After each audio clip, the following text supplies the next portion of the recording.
We use rollout variations to strengthen something we call the anterior core, which is basically the core musculature on the front side of your body.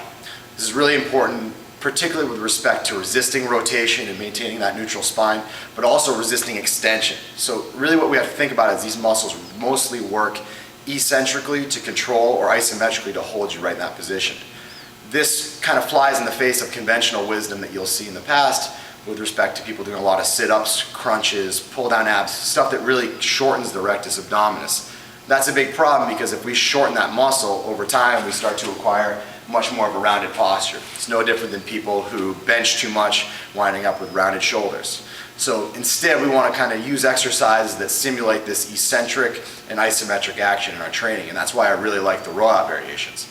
The important thing is that A, you match it to the individual and don't make the early progressions too challenging, and 2, you actually do the exercises correctly.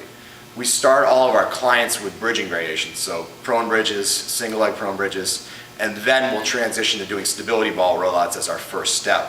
Once they've done that well, we'll progress on to those ab wheel and bar rollout variations, and we can gradually make those a little bit more challenging, as you'll see in the video below. But today I want to talk a little bit about the actual technique that we use when we teach a rollout. There are a couple things that you really want to focus on. The big issue that we see with a lot of people is that they initiate too much of the motion with their upper body. In reality, what I tell people when they start to do a rollout is just tighten up the glutes, brace the core nice and tight, and initiate the movement by pushing your hips forward. So the first motion is actually sliding those hips forward and really starting to feel that glute activation that's going to prevent you from hyperextending your lower back and just putting you in a position where you're kind of hanging on your spine.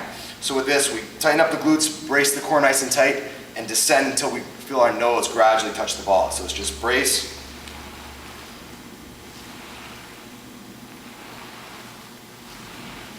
and what you'll see is that all the motion is taking place at the arms and at the hips, and that the angle of the torso really doesn't change that much. We're not going through flexion extension of the lumbar spine. We're staying right in that isometric position. Okay?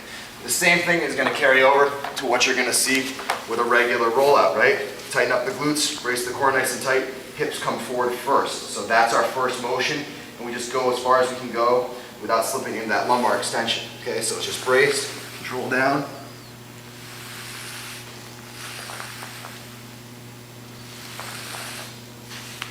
And that about wraps it up. Check back next week for some more progressions on this front.